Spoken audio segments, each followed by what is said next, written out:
Good morning all, and thank you for the opportunity to give you an update on our strategy and progress against that strategy. As you all know, our vision for cricket is for it to be Australia's favourite sport and a sport for all Australians, and those two statements or pieces of that vision statement are really hand in hand and complementary. When it all boils down to it, for us, that focus is about being the sport that's most watched, that's most played, that has the highest level of fan passion, and of course the inspiration that comes from our cricket teams, ideally being the best cricket teams in the world, men and women, and those that inspire the next generation of fans and participants.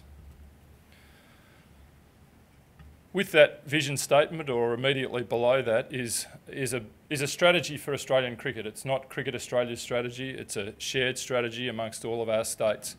Each state association and territory association has their own specific strategy, but each one of those, I'm pleased to say, is very strongly aligned to the broad strategy for Australian cricket. We have 5 pillars of that strategy, and the first is putting fans first. The second is about having the best cricket teams in the world.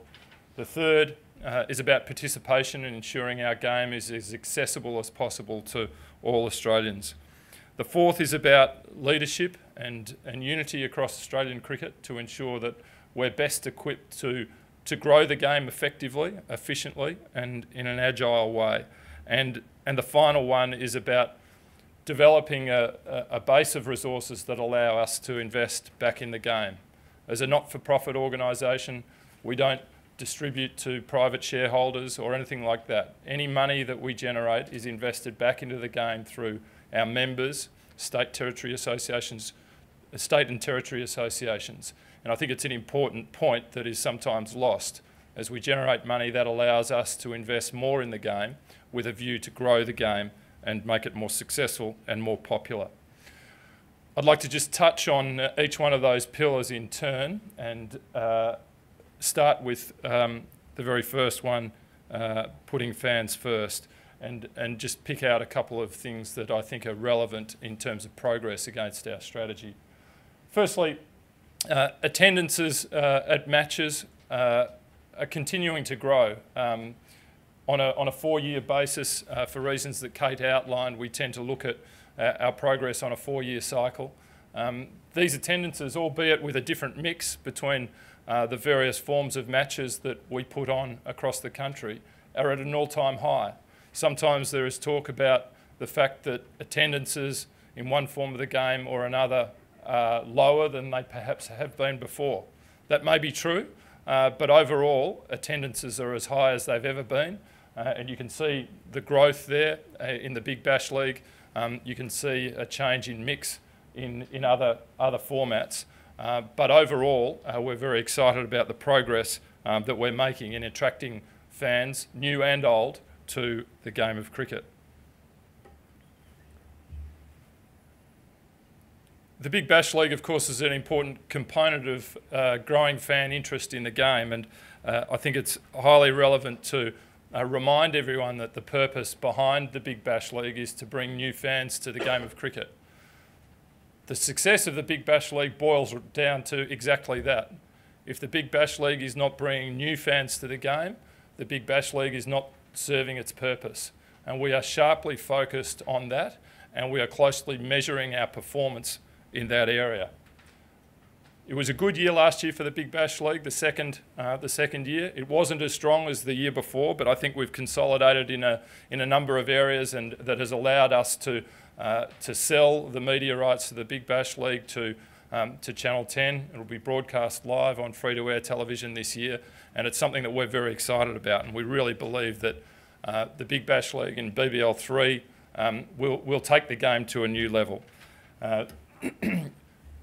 Couple of those metrics up there, which I won't go through them all in detail, but they do illustrate the fact that we are bringing new fans to the game. It's not just new fans, it's also focusing on certain demographics. Opportunities for kids at the right price, families, females, perhaps some of the parts of the Australian community that haven't always been able to or haven't chosen to come to to cricket matches. And I guess that's very much goes back to the heart of our vision, to be a sport for all Australians. To be a sport for all Australians, we need to be attracting Australians from all different backgrounds to our matches.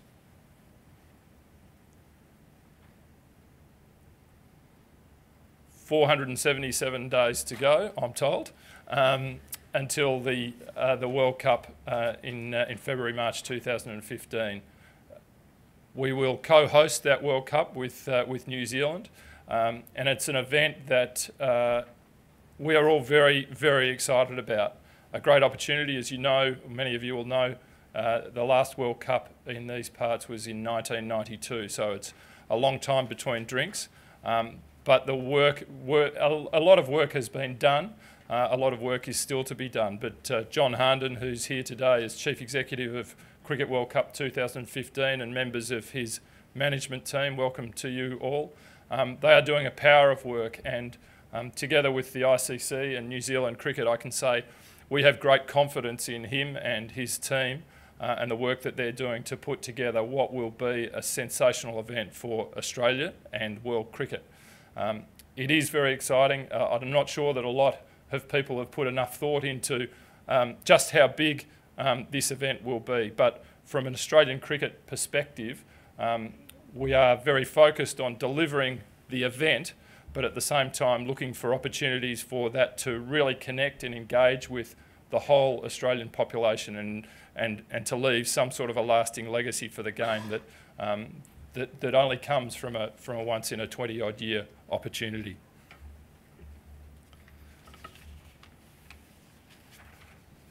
Pillar 2 of our strategy is about team and team performance, and obviously a key enabler in our strategy of being a sport for all Australians and a popular sport is the inspiration that comes from the performance of our teams. Our rankings for men and women is up there on the board, and as we know, and Wally has touched on, the performance of our men's team in recent times has not been at the standard that we would like and aspire to. We're going through a tough period and a challenging period for the Test team. A couple of difficult away tours in recent times. Our men's team is currently in India vying for first spot in the international rankings and performing very capably. And in terms of 2020 cricket, there's a 2020 World Championship, or the World 2020 will be hosted by Bangladesh in March 2014, which is coming up very soon, and we will note with interest the performance of the team in that regard, but certainly there is now a focus in preparation for that event. A number of things we're working on very closely, I guess starting from the bottom there, the implementation of the 122 recommendations of the Australian team performance review is really a critical component of that. As Wally touched on, we're halfway through that. There's been a lot of success in certain areas, in implementation of things, and in other areas perhaps the progress hasn't been as great as we might hope. But the important thing is that we're building foundations for sustained success. We're not wanting to take shortcuts here. We have an eye to the future about securing sustained success, and I think we're all very much focused on that. Within those recommendations and within our strategy there's a number of things that are up on the board, and there's obviously a lot more detail to that, but a couple of things just to pick up on. We are developing a pathway program for coaches from the elite level down into the junior ranks, and also in a few weeks' time in Brisbane, there will be an official opening of the new Centre of Excellence Development, which we're all very excited about. A fantastic facility for Australian cricket, and something that we know will be of great use and benefit to Australian cricketers and our state and territory associations down the track. And I shouldn't leave this slide out without congratulating the Commonwealth Bank Southern Stars on the magnificent year they had in 2012-13. I think unprecedented to win 2 World Championships in 1 year. I know everyone in this room and across Australian cricket is very proud of their achievements in 2012-13.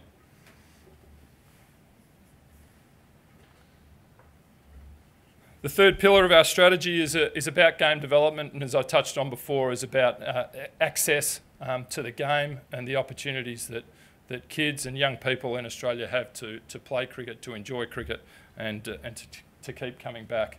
Our strategy within game development is very much around these four things, about ensuring the opportunities for kids and growing the numbers of kids that are playing the game.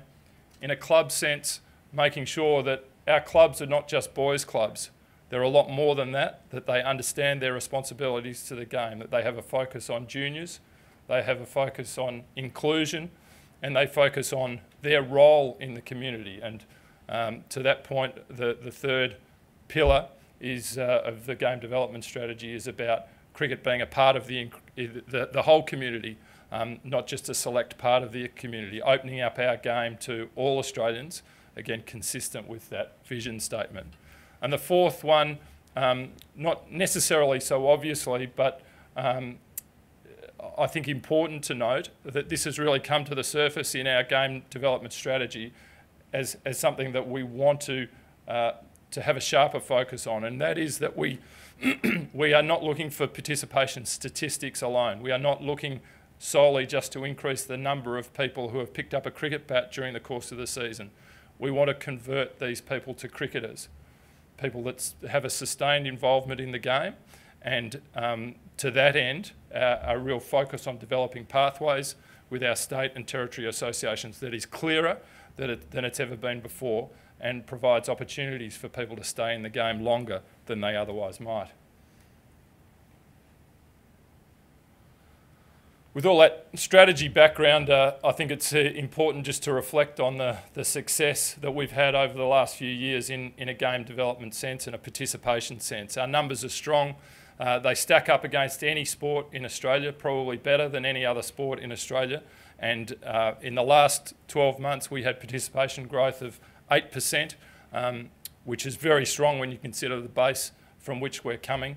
But within that, I'd like to highlight the fact that female participation grew by 19% last year, and overall, as a percentage of our participation base, female participation is now up to 20%, which I think only about 5 or 6 years ago was about 9%. So a fantastic growth in that area, and as we say about our vision statement, to be a sport for all Australians. We're not just Australians, we can't just be a sport for boys. We're a sport for men and women, boys and girls, and I think we can, the numbers that we're seeing in this data and these census results really do vindicate the strategies that we've taken in that regard.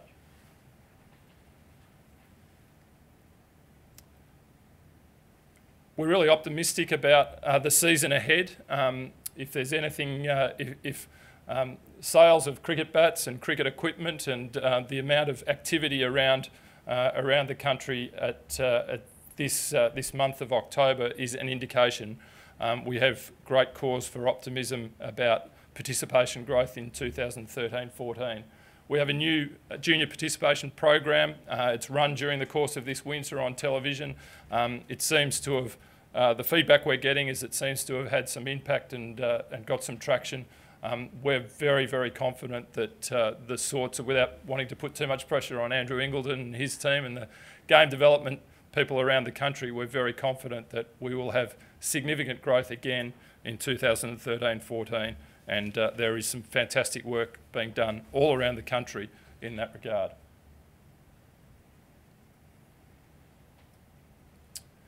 The fourth pillar of our strategy is about leadership and management, and as Wally talked about, a really key focus for us as we move through into a new regime of governance and a new financial model is the unification of Australian cricket, and I guess ensuring secured funding for our members that allows them to have confidence going forward to investment in their various strategic and other activities.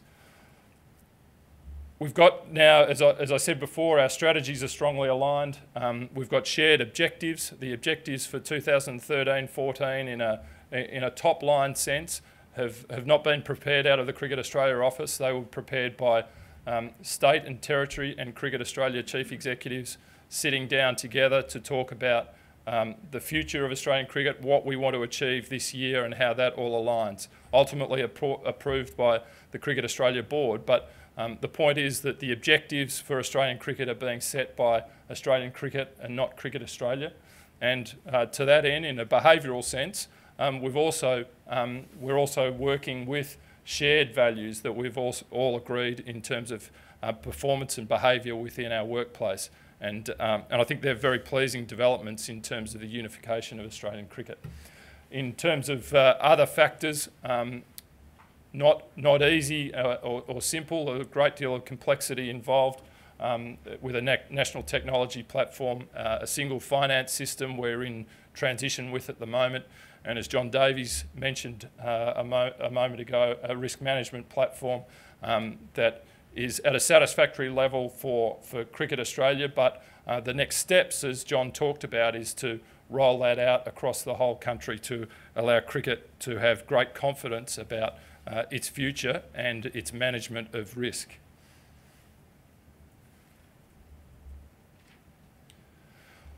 I think one of the really significant progressive steps during the course of this year has been the manner in which state associations, territory associations and Cricket Australia are working together.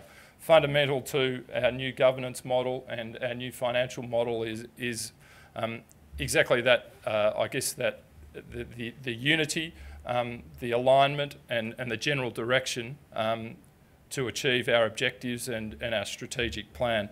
And I'm very pleased to report that we see significant progress in that regard. There's an air of formality with meetings and other things that are locked in. We'll continue to review those formal meetings to get feedback from members to ensure that they are serving a purpose that adds value to Australian cricket for individually and collectively the bodies concerned.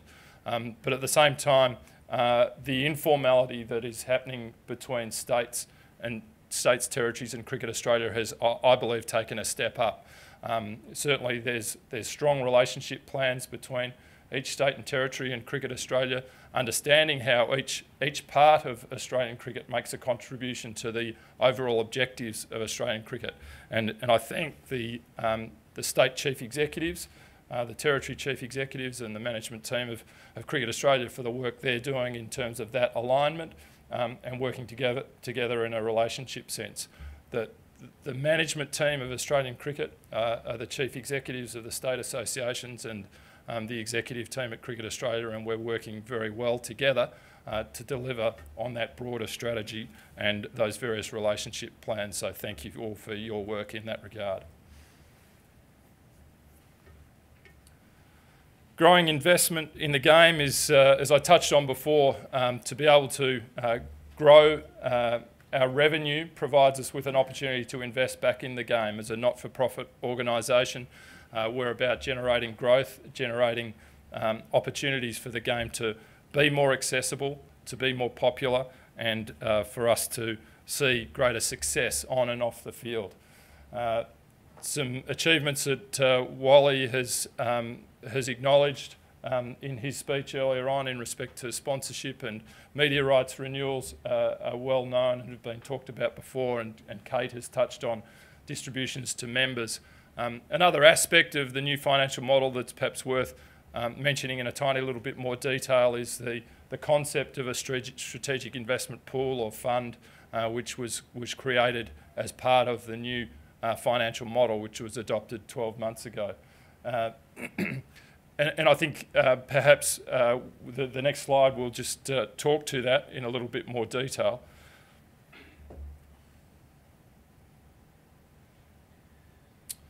Before we get there, one of the factors in that we're very pleased about in with the results of the new media rights is a reallocation of funds, or I guess less reliance on income from overseas markets.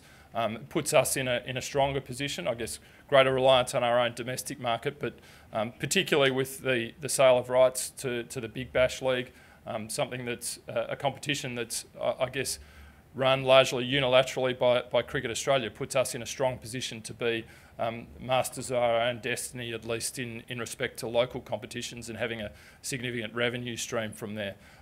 But that rebalancing is, I think, a significant achievement and something that we've set our sights on 4 or 5 years ago, and it's pleasing to see that happen. Acknowledging there the broadcast partners and various commercial partners, we have a fantastic suite of partners, and a credit to Mike McKenna and his management team in achieving growth in that area over time. Sponsors come and go, I guess, over time, but from a Cricket Australia perspective, we're very proud of our record of retaining sponsors and growing their association with the game and investment in the game, and particularly pay tribute to the Commonwealth Bank, which is the sponsor that has been with us the longest of any, and the step up that they've taken this year to take on the sponsorship of the Australian Test team and the Commonwealth Bank Test series. They've been a great partner for Australian cricket for a long, long time, and they have really stepped up in their support of the game, and I'm sure that we'll be able to repay their investment or their faith in us with a fantastic series and ongoing into the future. In terms of strategic investment, this is the slide I was looking for. We have set aside within our financial model a pool of money that we intend to grow over the course of the next few years. We've already set aside money in certain areas and paid out money in certain areas, and just capturing some of those initiatives there on the board. It's well known, it was Alex Blackwell was asked about it last night. Contracts for women have been reviewed and significantly increased. We've increased the funding for our Big Bash League teams. We've made a contribution, we've promised a contribution to Cricket Victoria in respect to the development of their cricket centre, proposed to be developed at the Junction Oval. We've funded a really exciting partnership between ACT Cricket and Cricket New South Wales in the broader Canberra region, the Riverina and the south coast of New South Wales. The game development teams of New South Wales and ACT Cricket are working together to service that whole region, already getting some tremendous feedback on how well that's working, which is fantastic. Some national community cricket facilities have been announced. We're developing a program, hopefully with some commercial partners as well, and our state associations and government, to create a pool of money that's accessible for clubs and communities to improve our cricket facilities. And finally, a partnership with the Clontarf Foundation, a body that services and provides education services to Indigenous Australians, and which has typically not included cricket as part of their program. And we're very proud and pleased to say that we have a partnership now that is seeing literally hundreds and hundreds of young Aboriginal boys playing cricket when they otherwise wouldn't be. There's more to come. There are plenty more opportunities out there. That fund is not big enough. That fund needs to be bigger, and that's something that as a management team we're really strongly focused on trying to grow that, because the bigger that fund is, the more opportunities we have to invest in our game to ensure that it grows and becomes more popular. So finally, just in conclusion, Kate has, I think, given you a very good snapshot of our financial projections going forward, and with that sort of stability, it gives us real confidence about what we have to invest and how we go about improving the game and growing the game, where that focus is very much about our strategy. It's very much aligned to strategy, and I guess the point that I've already touched on here, that strategy is a strategy for Australian cricket. It has shared objectives, and it's not the focus of money that is delivered out of Cricket Australia through unilateral decision making. It's very much in consultation and working with our state associations. Our fan and participation base is growing. We have strong metrics to to support the fact that the game of cricket is more popular and Australians are more involved in cricket than they've ever been. We are not in any way complacent about that. We have very strong growth objectives built into our strategy, and individually as managers we all have that focus, and we're confident that we have the base to build off and to continue to grow. We believe we've got a very sound strategy to see improved team performance. Wally has touched on that. There were no silver bullet solutions in terms of the review that was done. A lot of it is about systemic change and building a foundation for sustained success. We're confident that we're on the right path.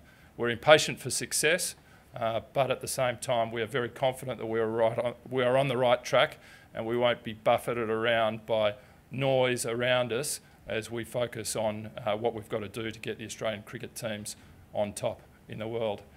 And finally, and I think we'll see and hear a lot more about Cricket World Cup over the course of the coming weeks and months. The earlier slide did touch on the fact that tickets will be going on sale in February. We're entering a really important, I guess, awareness stage for the World Cup. I'm not sure that the cricket public realises how much it is, how quickly it's coming to us. But there'll be a lot of noise, a lot of promotion of the World Cup during the course of this summer.